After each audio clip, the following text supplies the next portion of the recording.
Hello and welcome to Working with Wonder. Today I'm going to show you how to get statistics on gun deaths out of Wonder, and we're going to look at both the underlying cause of death database with finalized statistics, as well as the provisional database that will go into 2022. But the problem is, and you'll see this, we won't have that data. So this is as of May 31st, 2022, and you'll see what that means once we get into that provisional database. So I'm getting into the underlying cause of death database, 1999 to 2020. And to make it simple, let's just start out with the year, aggregating by the year. And what we're going to do is we're going to scroll down. So we're going to organize, aggregate it by the year, scroll down to area number 6 where it says select cause of death.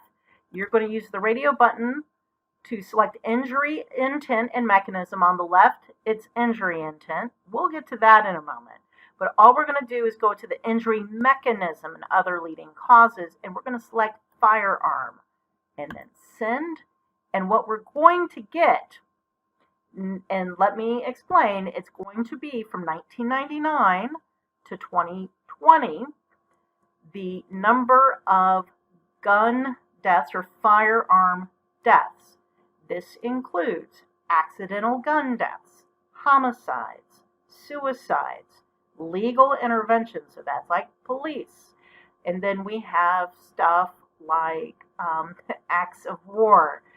Those aren't very high numbers, by the way. It's mainly suicide and homicide. Even accidental, and we'll see this in a moment, the accidental gun deaths are not very high. I did not do age-adjusted death rate. Actually, the crude rate and the age-adjusted death rate at this level are very close.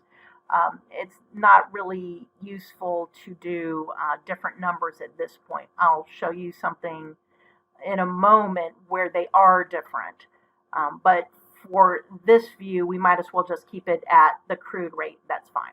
So we can see the number of deaths, the base population, so that we get our crude rate. Crude rate is just death divided by population times 100,000, so that we, have a reasonable number, not a bunch of decimal points and zeros. And we can see that gun deaths had been at 10 point something for a long time, and then started creeping up in 2015. This is gun deaths.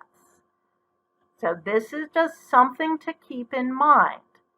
In 2015, this didn't start just in 2020. So something happened in 2015 and up, and then it kind of was at this 12 point something for a while, and then it really jumped in 2020. If you've read some of my blog posts,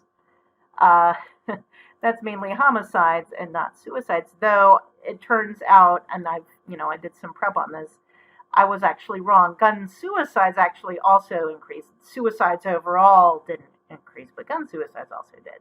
And we'll just about see that. So now we're going to start digging into more detail. I'm going to click on age-adjusted rate because we're going to start getting into more detail. Let's say we're interested in, so go under the next level, we want to know injury intent. So that is like homicide, suicide, unintentional or accidental, that kind of thing. So I'm going to do that. Now it's hiding any 0 rows, and there's no suppressed rows, meaning there's nothing that's under 10. And you'll see there's a little bit of difference between the crude rate and the age-adjusted rate.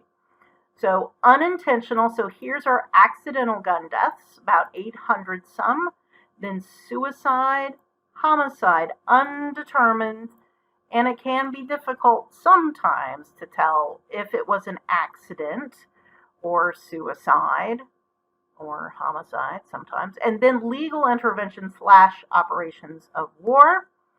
And of course, often this is the police killing somebody in the pursuit of their duties. So you can see what the order of magnitude is, and this is 1999. And these will add up to that overall rate that we saw for 1999 before. So let's scroll along. Maybe we can see what happened in 2015. So let's go to 2014, where it's 10.3. So we see this suicide rate of 6.4, age adjusted. Crude is 6.7. Homicide is at 3.5. So this goes to 10.5 for crude and 10.3 for age adjusted. So let's see what happened for 2015. Well, for 2015, it looks like the homicide rate jumped up. That's what it looks like to me. That's the big number that changed, though there's some small changes in suicide. Went up by like 0.2 on the crude rate, and the legal intervention went up by 0.1. That's barely anything. Homicide percentage-wise is the one that really moved. And then when we look at, okay, it increased even more in 2016 than 2017, you can start seeing suicide. Yikes. You know, we see suicide increasing and homicide increasing, both of them increasing. That sucks. I mean, there's really no way around it. Those are both really, really bad trends that we're having. Both suicide, gun homicides really increased, and so did gun suicides. So that kind of sucks. 2015, 16, 17. Yay. So now let's go to 2019 to 2020. And so we can take a look at what happened here with gun deaths. And again, and remember, this is all ages. That's why I'm showing the age-adjusted rate as well as the crude rate. So the crude rate is just deaths divided by the total population times 100,000, yada, yada. Age-adjusted rate is where you take the rates per each, 10-year age bucket, and then it's a weighted average in a normalized way. So that you can compare different years. Now, adjacent years, there's not going to be much difference in percentage change here. But if we take a look at what happened between 2019 and 2020, we see there was a small increase in gun suicides.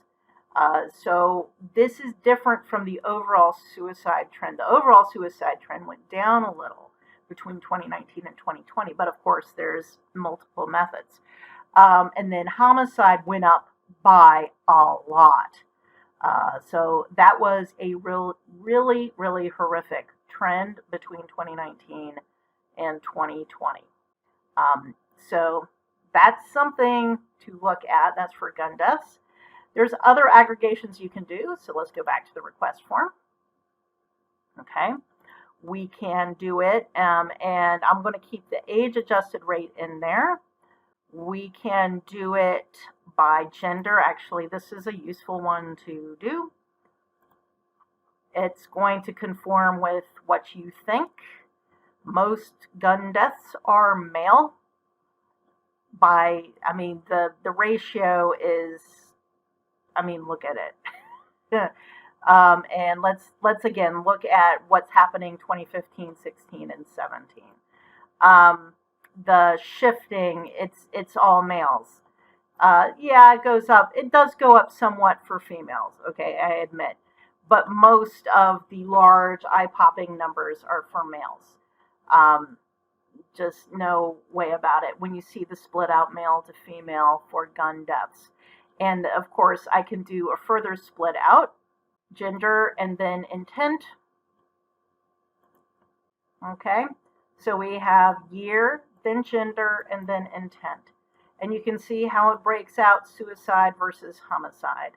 And in both cases, suicide is going to outnumber homicide. Again, now I'm going to go to 2014 and 2015. So, suicide is about twice homicide. Not quite the same. And when we look at what happened going from 2014 to 2015, it's mostly a boost in homicide that we see here. Let's go back down to 2020. What's going on here? When we look at what happened with, say, suicide and homicide, I mean, we can see that it increased for all the groups. And again, maybe you're interested in accidental. I'm not doing a full analysis here. I'm just kind of showing you this is how, if you want to have questions answered about how, certain kinds of trends for gun deaths, what you do is you restrict it first to this is firearm deaths, and then you can aggregate it and look at the crude rate and the age adjusted rate for what you are interested in.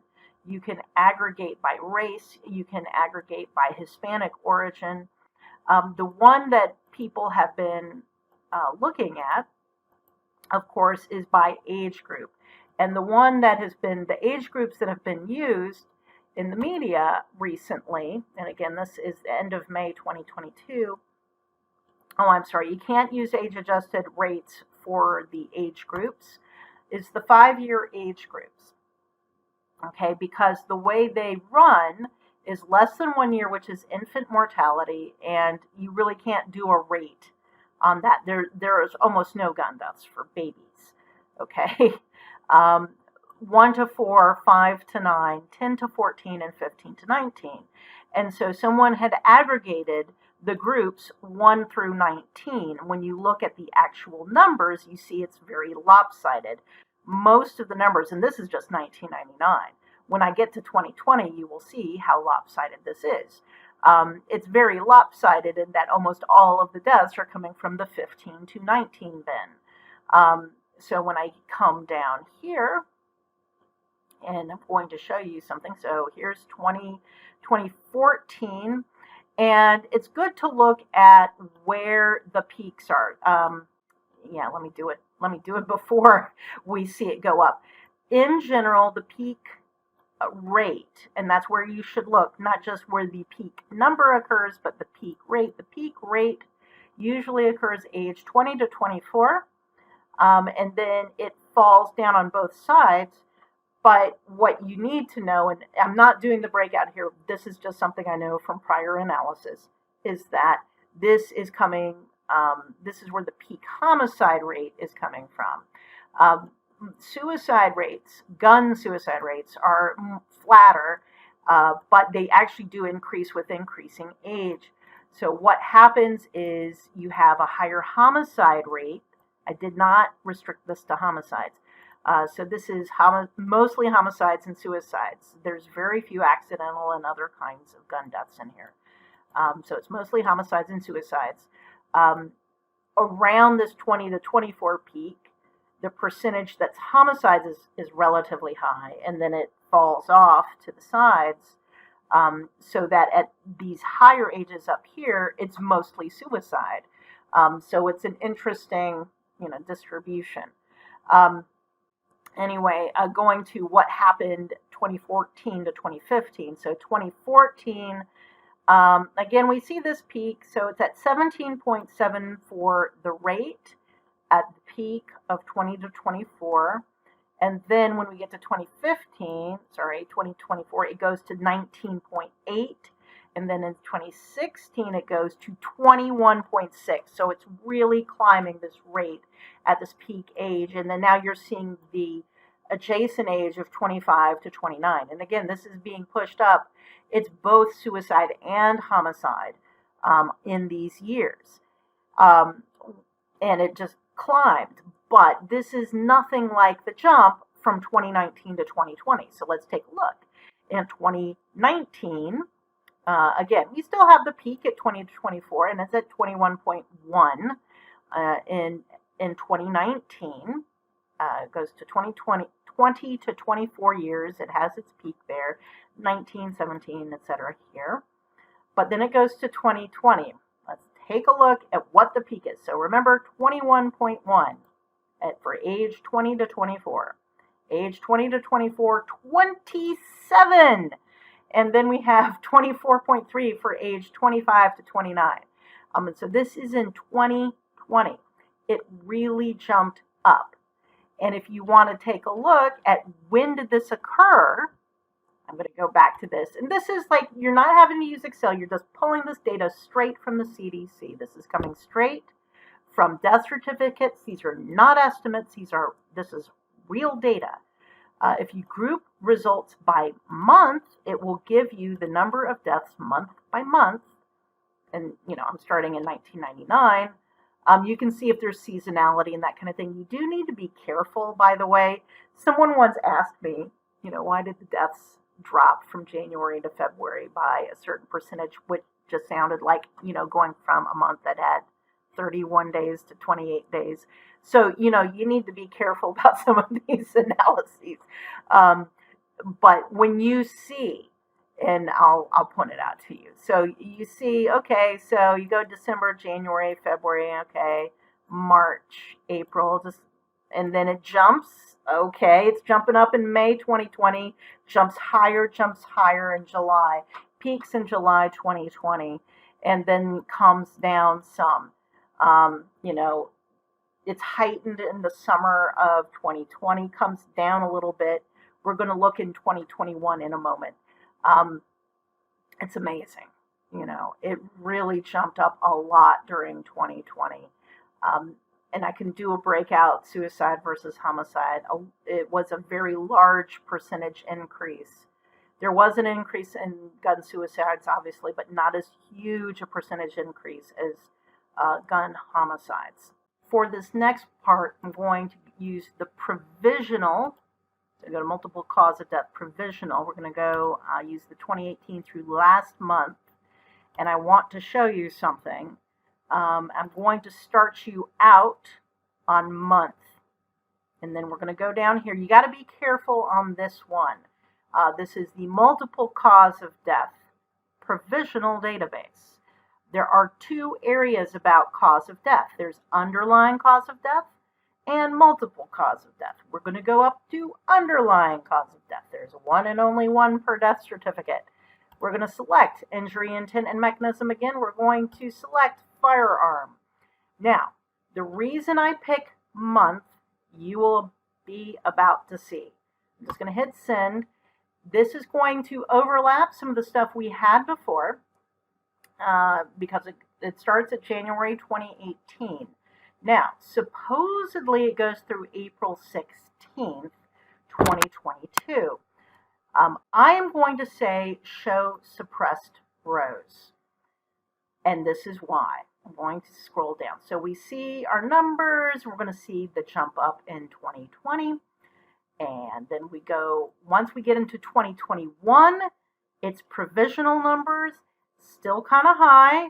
And oh my gosh, 2021 was even higher in the numbers compared to 2020. And I'm going to tell you, the population of the United States in 2021 was not that much higher than 2020. So those rates look much worse than 2020 to me.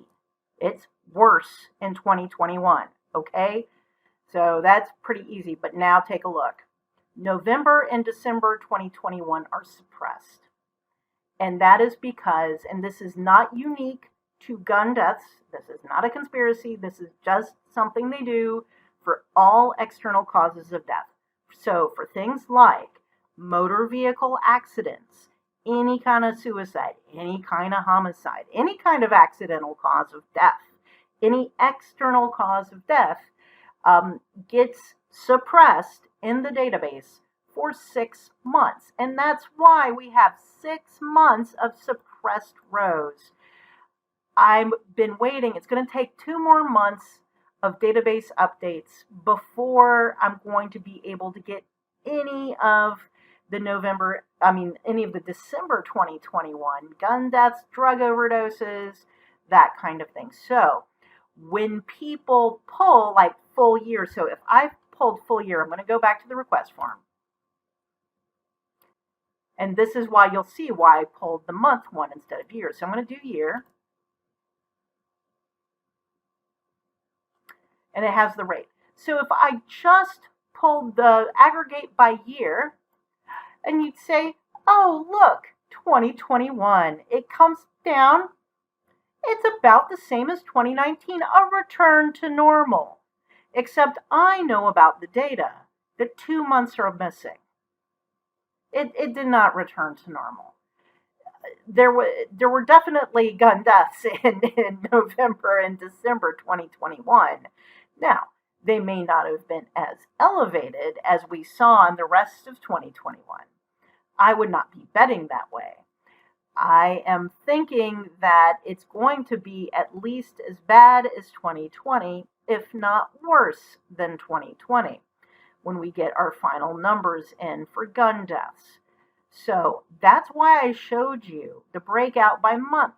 And a lot of people who have been pulling drug overdose, all these external causes of death for 2021, not realizing entire months worth of deaths were missing from their count. Okay, this is why you should know your data. If you're working with Wonder, you do need to know, especially if you're aggregating at the annual level. It says provisional. A lot of people are not taking this serious. You're thinking, oh, it's the end of May. The numbers should be there. It says it's through April. No, it doesn't mean you have the numbers. Certain causes of death, if you really, really want to be taken seriously, you need to know what the data mean. So, especially for something as sensitive as firearm deaths. So let's go back and look at some of the other breakouts, knowing that we only have partial counts. So we can do these 5-year age groups.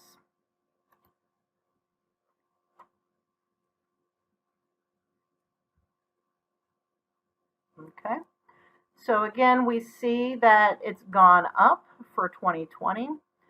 And, you know, you might think, okay, given that we're missing 2 months, what are things we can do to do comparisons? So you could do a factor, but knowing that there's some seasonality to gun deaths, it's higher in the summer than the winter, you might want to be careful about doing factor. You don't want to just boost it up for 2 months. You might want to have something a little bit less than that to slap this factor. There's some other things that you could do. You could just take the January through October amounts, and so like you might be going like, how could I do that? Let me show you. You're like, okay, I just want January through October. Here we go. Let's open this up. Reset. Okay, so I select 2018, I click open. I select 2019, I hit open.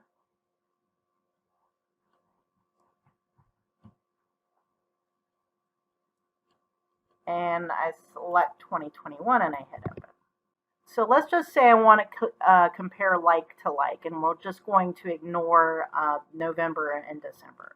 So I'm going to select through October. So I'm like holding down Control. Oops, unclick. I'm holding down the Control key while I'm selecting these regions. So I'm just, okay, making sure that it's January through October 2021, January through October 2020, January through October 2019, and January through October 2018.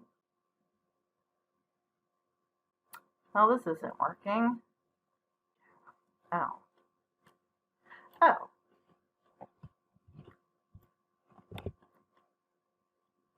I just need to select 2019. That looks good.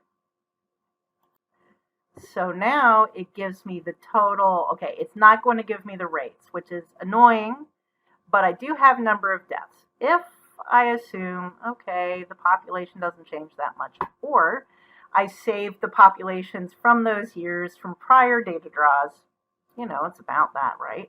I can calculate my own rates, which I've done in the past.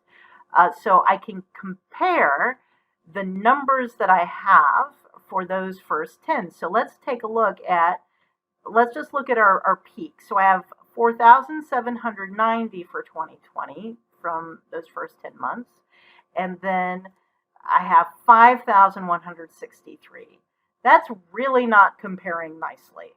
I'm thinking that the number for 2021 is going to come in quite a bit higher for the full year than it is for 2020. Even though if I aggregate the entire year, it looks like it went down. You have to be careful with your data. Anyway, that's today's episode of Working with Wonder. I'll be doing my own post on analysis of gun deaths for specific age groups. But you can do your own analysis because you know how to use these databases and how to be careful about what data are actually in here. That's what I'm trying to explain to you. If you want to do your own draws, there's a lot of different things you can do in here. You just need to be careful about how you interpret what comes out.